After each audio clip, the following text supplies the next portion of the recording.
wind in the Wyoming territory did not just blow. It hunted. It scraped the high plains with dust and grit, tearing at anything weak enough to bend. It whispered through dry grass and thorny brush, a lonely sound that had followed Eli Consecaide for all of his 30 years. He stood by his fence line under the hard noon sun, his hat pulled low, his gloved hands checking wire with quiet skill. Out here alone with cattle and red dirt, his hands never shook, his voice never failed him. The land made sense. People did not. Eli was a tall man, long and narrow, built like he was afraid of taking up too much room in the world. He moved with care, like noise itself might punish him. His father had left him this land, but he had also left him debt. $400 at the bank, a weight that pressed on his chest every morning when he woke. The note no longer belonged to the bank. Harlan Pike owned it now. Pike owned half the basin, and he wanted the other half too. When Eli looked north, he saw dust on the horizon, not a storm. Cattle. Pike's cattle. Thousands of them moving closer to the creek that marked the line between Pike's empire and Eli's struggling ranch. Eli knew what that meant. If he lost the creek, he lost everything. And the court had already made it clear. A single man with no family had weak claim to land. A household mattered. A wife mattered. That was why Eli turned his horse toward town that day. He hated Red Rock, hated the eyes, hated the voices, but the stage was due. He touched the folded paper in his vest, the edges soft from sweat and handling. A contract, a marriage by proxy. He had sent money he could barely spare to a service in Tucson. A last gamble made in the dead quiet of winter nights. He needed a wife, not for love, but for survival. The shame of that burned worse than the sun. Have you ever made a choice out of desperation and wondered if you'd just bought yourself a different kind of prison? Have you ever stood at a crossroads knowing that survival and dignity rarely walk the same path? The sky turned on him before he reached town. Dark clouds rolled in fast, swallowing the light. The wind shifted, sharp and cold. Rain came hard, driving sideways.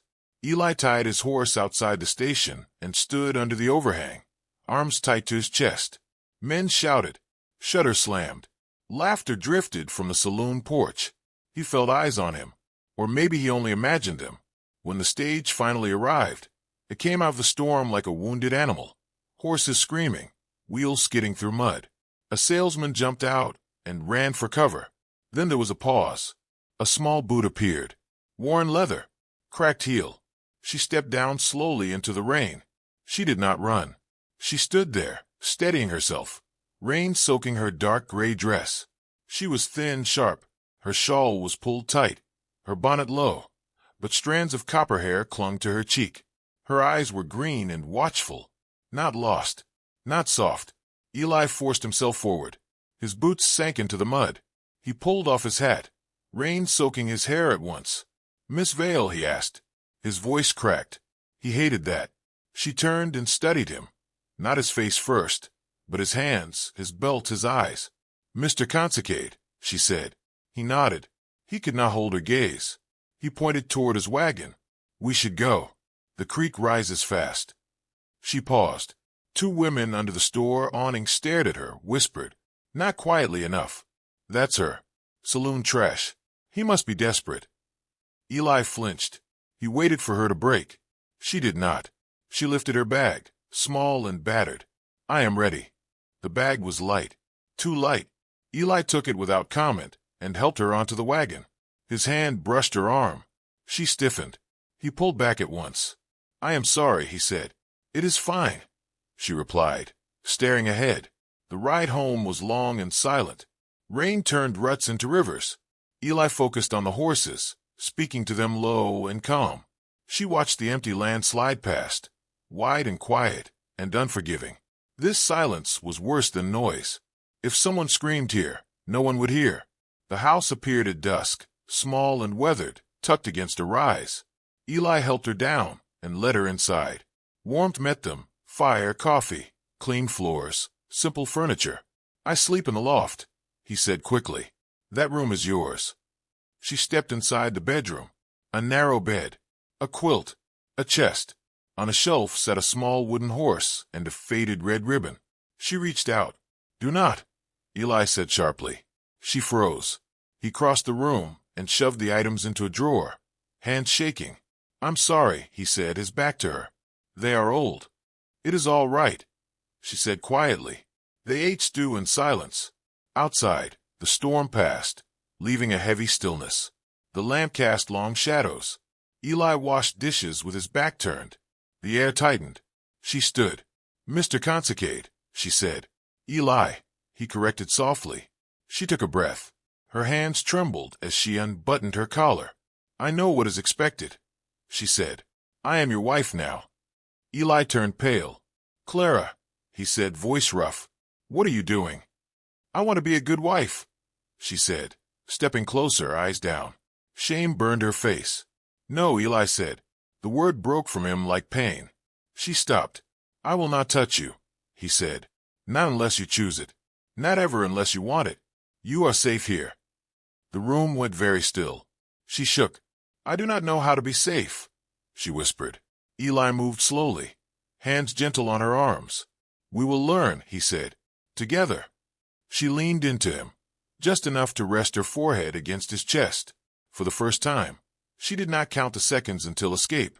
And above them, the Wyoming wind began to rise again. "Do you believe that safety doesn't begin with promises, but with patience repeated over and over until fear finally lets go? That the gentlest men are often the ones who've known the worst violence?" The first month on the Consecaide ranch scraped Clara down to the bone. The land did not care where she had come from. It only cared what she could lift, carry, and endure. Her hands blistered and split. The cold water from the pump numbed her fingers until they burned. She learned to chop wood without letting the axe bounce. She learned how to keep moving when the wind tried to knock the breath out of her chest. Eli watched without hovering. He taught her quietly. He never shouted. He never rushed her.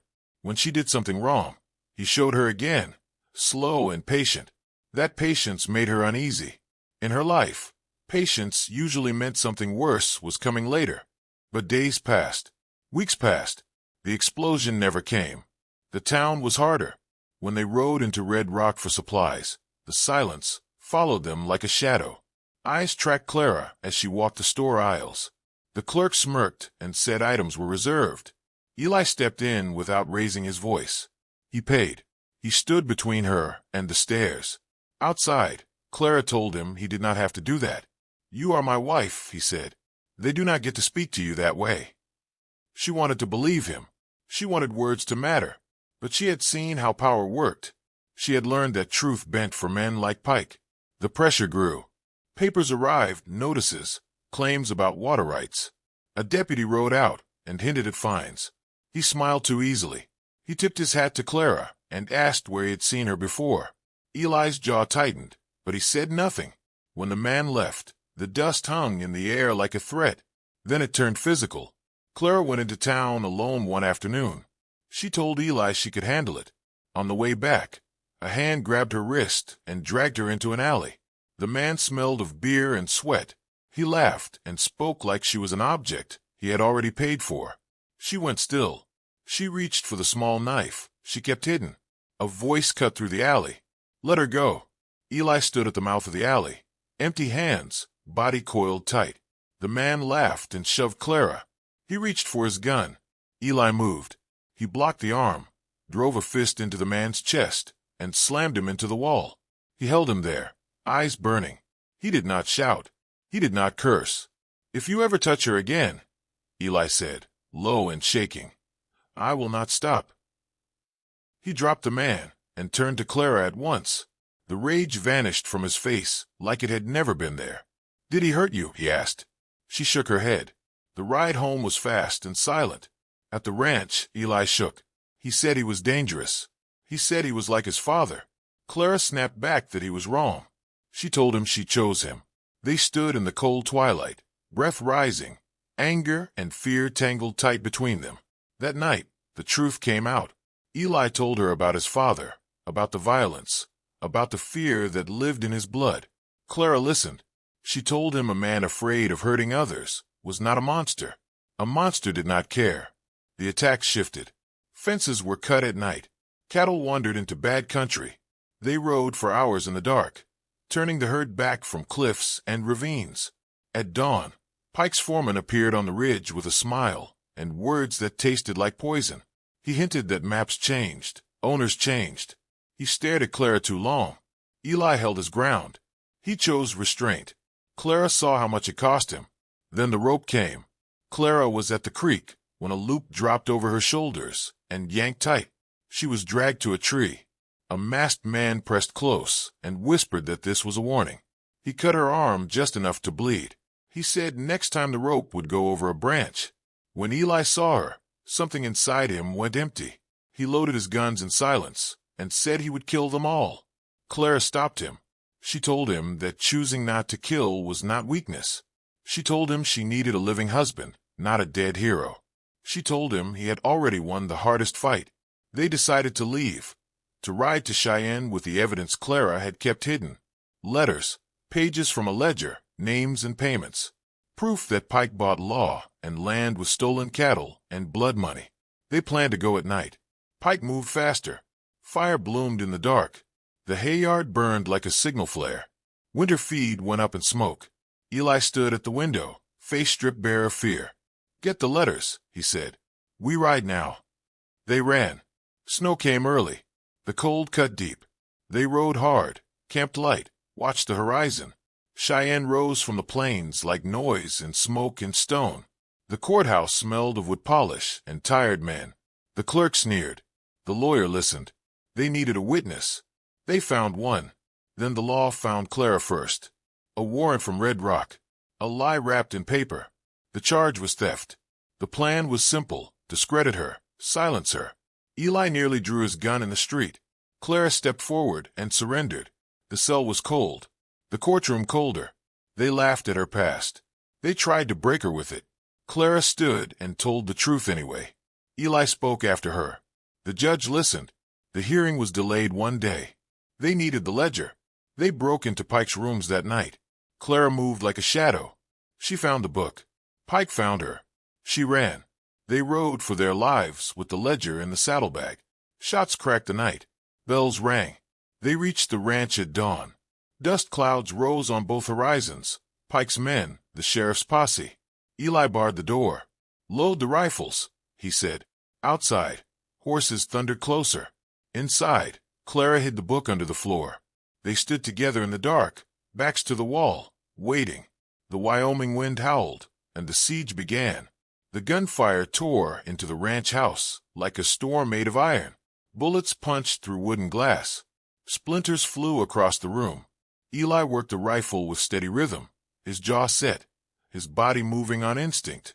Clara stayed low behind the overturned table, watching the door, counting breaths, counting shots.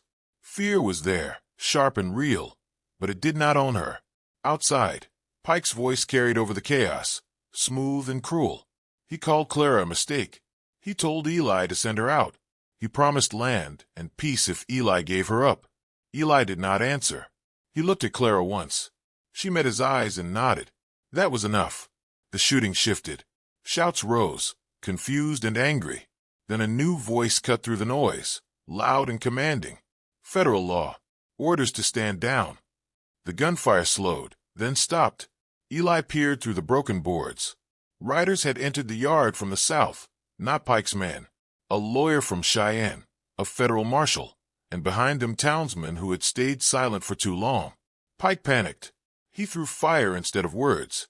Flames caught the barn in seconds. The horses screamed. Eli ran without thinking, heat blistering his skin as he tore open the doors. The animals burst free, wild with terror. Smoke rolled thick and black. The roof groaned and collapsed. Behind him, Pike reached for a gun. Eli reached him first. He knocked the pistol away and dragged Pike to his feet. His fist rose. His whole body shook with the weight of what he could do. He stopped.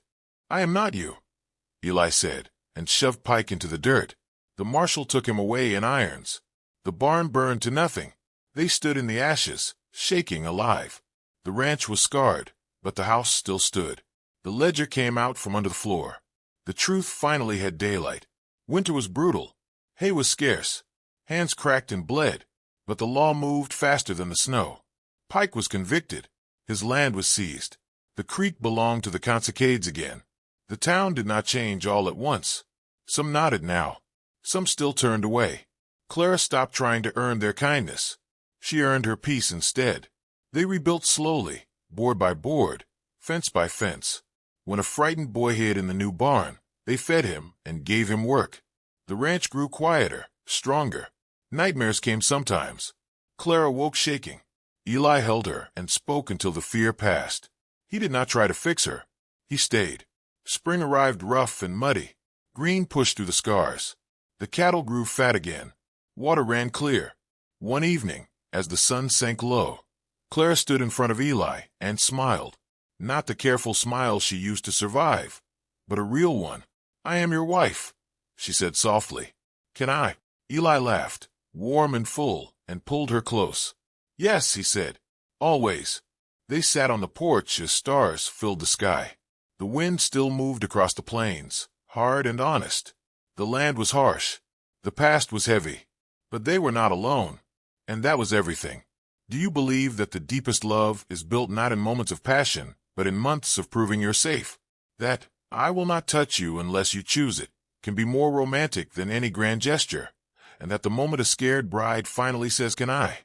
to a trembling rancher who's waited patiently is when real intimacy begins, not with demand, but with permission freely given? If this story moved you, subscribe to hear more tales from Wyoming wind and scarred ranches, stories of mail-order brides who expected duty and found respect, of shy ranchers who chose patience over possession, and of love that grew not from contracts, but from the simple revolutionary act of waiting until fear became trust and survival became choice. Share your thoughts if you believe that the sexiest words aren't "you're mine," but "you're safe." That choosing not to kill when you have every right shows more strength than violence ever could, and that sometimes the hardest question to ask isn't, "Will you marry me?" but "Can I touch you now that you're finally ready?"